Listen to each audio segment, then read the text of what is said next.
You know, we've heard a lot about those days from Radhanath's book, The Journey Home, but we haven't heard from your side how you maybe suffered through the years when your son was gone. We've read the letters that he sent you, but we were wondering, I wanted to ask you some questions about those days and your reactions and what you've learned about your son's career and life since, your appreciations, your knowledge. We're all deeply hungry to hear from you.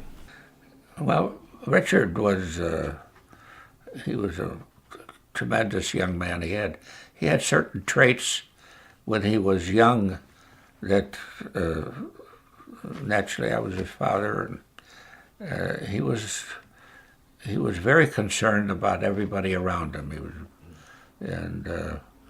I know that if business was good and I was able to buy a new car, he didn't feel that he wanted his peers or his friends to see that his dad bought a new car. He'd hide in the back seat when I drive through the neighborhood because he didn't want them to be jealous of him.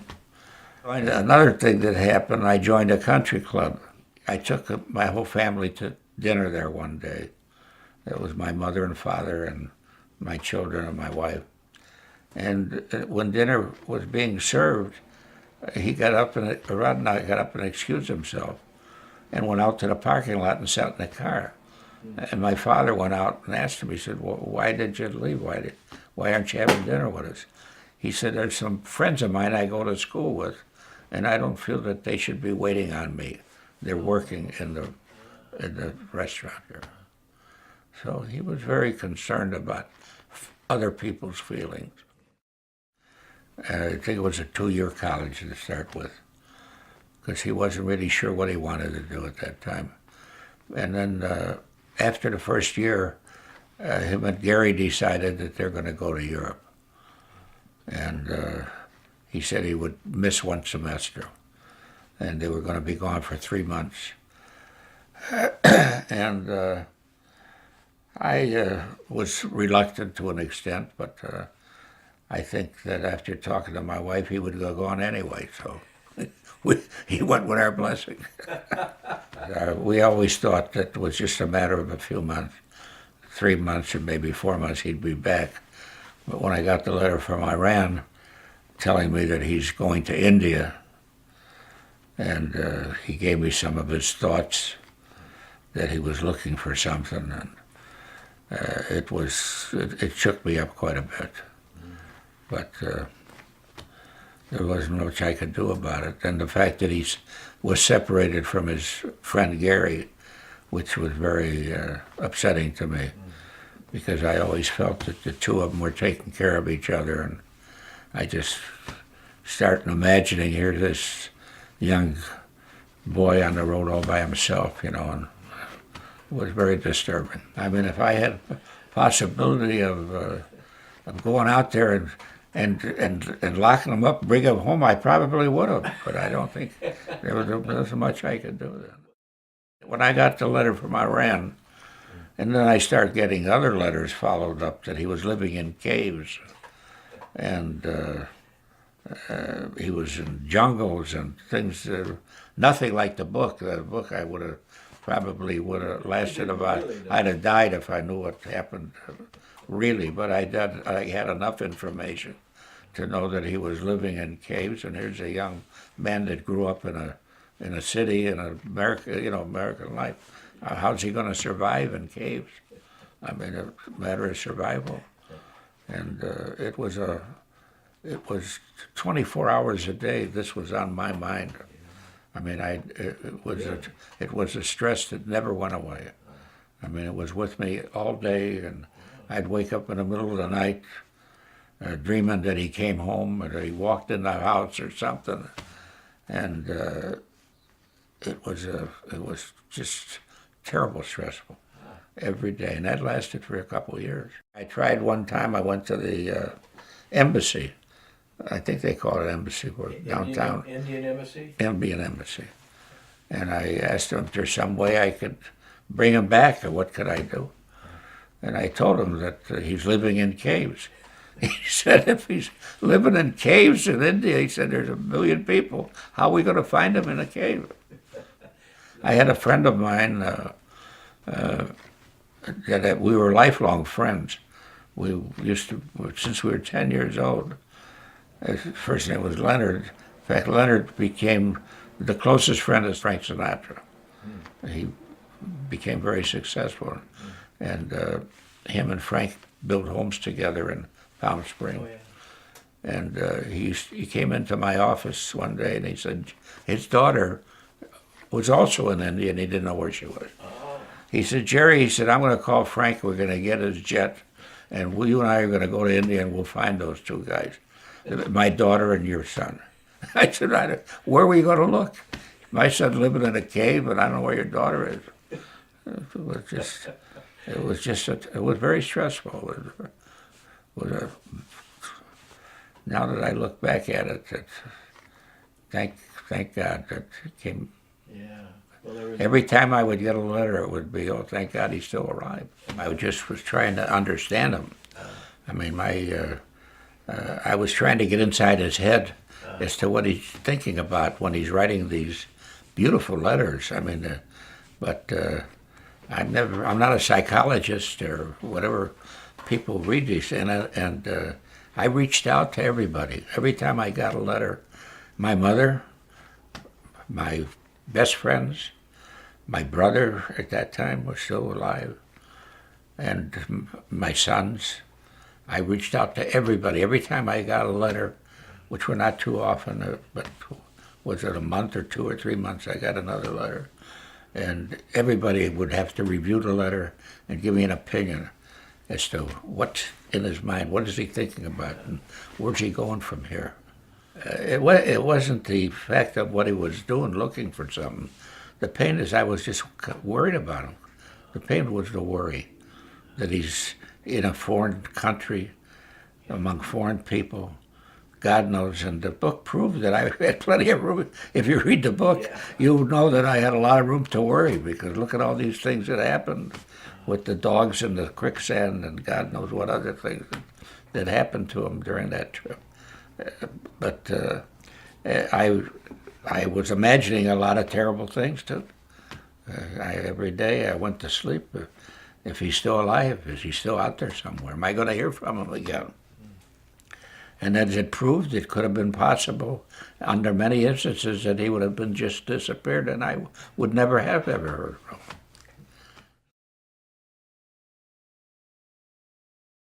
him. Well, I got a message that he had a problem with his visa, and he gave me an option that if I sent him, I think it was $300, he'd be home in a short time.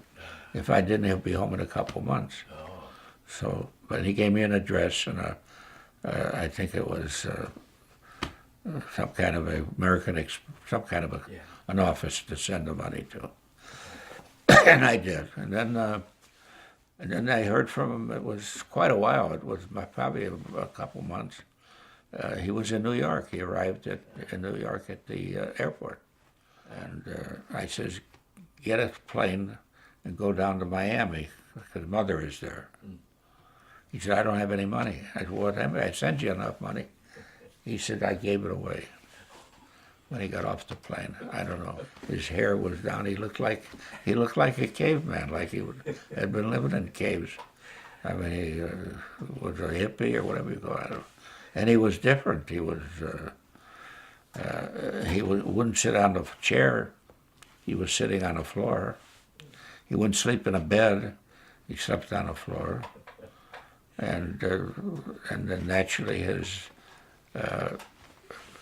he was a vegetarian, which was fine. My wife did whatever, But I had no idea, and we talked about it. I said, "What am I going to do?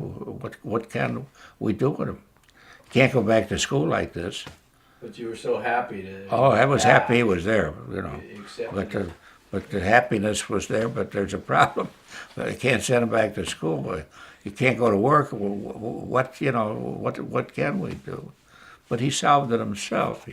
He said that, I don't remember how long he was with us, a few days, and he said that he had his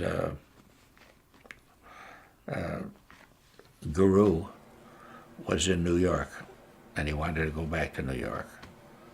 And we arranged it. I sent him back to New York. And then he wound up in West Virginia. He was spending a lot of time traveling in the U.S., doing a lot of, lecturing. College programs. A college program, correct. And but he spent quite a bit of time, more and more time in India, Okay. as time went on. And ultimately, This is between the mid-'70s and the late '80s. wow, It's quite a bit of time. long time. I got a phone call one day from a wonderful friend of mine today. His name was Dr. Desai, and he was staying in a hotel downtown in Chicago, not far from where I lived. And he called me and he said, "Mr. Slavin," and he told me who he was. He said, "Do you know what your son is doing in India?" I said, "I have no idea." He said, "Well, let's have dinner and we'll talk about it." And I went over to his hotel, and there's no way I could have imagined what he told me, but he said, "You have to see it to believe it." He said, "Your son has become a very, very important person to many, many people, and he's doing a lot of wonderful things, and you have to go to India to see it." And that was in 1989. Okay. And there must have been hundreds of people to greet us. Then you knew something That I unusual was could never happening. know, something unusual. Extraordinary. They're playing, chanting, and they had, what do they call, wreaths? Garlands. Yeah, they put flowers around our necks, and it was a great great greeting. The greeting was amazing. That's when you first knew something extraordinary. My son was something extraordinary is going on. You're right. But then we went to a building. It was the Moffat Law building, and if I recall correctly, we went up to the top floor, and we were greeted by Mr. Moffat, and my son was there. I think he was there waiting for us, and they greeted us. This was our first day, and then he said he wanted me to meet his father. And they took us to another part of town, and it was also a Moffat Law building, I remember. And they took us up, and there was Mr. Moffat Law Sr. And it was this, and then I'm starting to see things that I, even more so, that Mr. Moffat Law, who's a man my age, and is quite a very successful man, but with a building in his name, another building in his name. But he come over, and the first thing before he could even be introduced, he bowed down to my son. And this was something that I had never seen before. The first night, I remember quite well, because we had dinner at Dr. Desai's home, quite a few people. And then we went to upstairs on his roof. He had a lot of people there, and Radhanath was going to give a lecture. And I would imagine there were a few hundred people there. And there were 2 chairs. Everybody else didn't need chairs. And my wife and I sat down, and my son started, he said that this is a very important night for me, because my mother and father are here from America. And they want to see what a Jewish boy from the suburbs of Chicago is doing here. Well, tonight they're going to find out. I remember that part of the speech. That was his introduction. And I remember my wife almost knocked me out of the chair. She poked me. And she said, that's my son's body, but there's somebody else in there. She'd never seen this before. It was my wife and I just, we couldn't get over the immense change, and the fact that was so highly recognized by so many wonderful people. And then as the week progressed, we went to see a home where they had orphans, that these people and these children were so attached to Radhanath. And then we found out some of the things that he was doing. Actually, after that, the second time we went there, he had built the hospital, and at that time he had built other things that weren't there yet the first time, in '89. The hospital was beautiful, and amazing. It just happened. There was a little baby. They had these little babies in that are born before they're supposed to be. You know, the little. And the doctor told us, he said, without your son, these babies would never be born, because there's no place for them to be born without that hospital.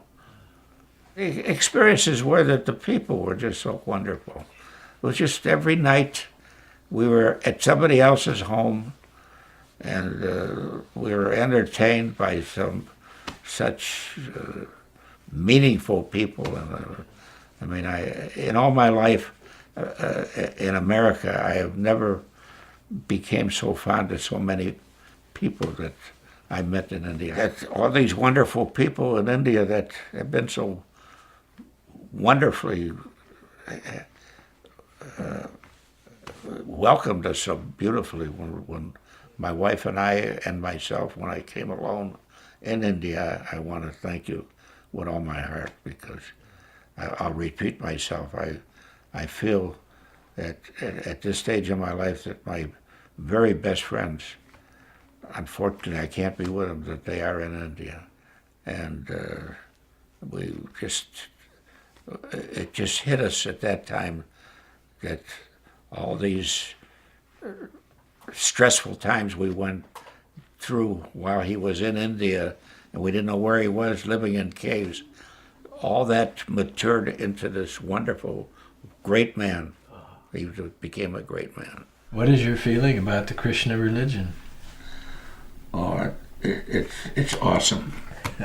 It's awesome, especially how it's developed just in the last number of years since I've been paying attention to it.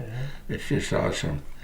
In fact, it's awesome when I see, since your guru who came to America years before, and now I see the second generation, which I just saw yesterday, that how the second generation has grown up from some of these people that needed help back in the 70s, and it's just an awesome thing. And there's no way I can express to you as to how proud I was and I am to this moment as to all the wonderful accomplishments that my son accomplished.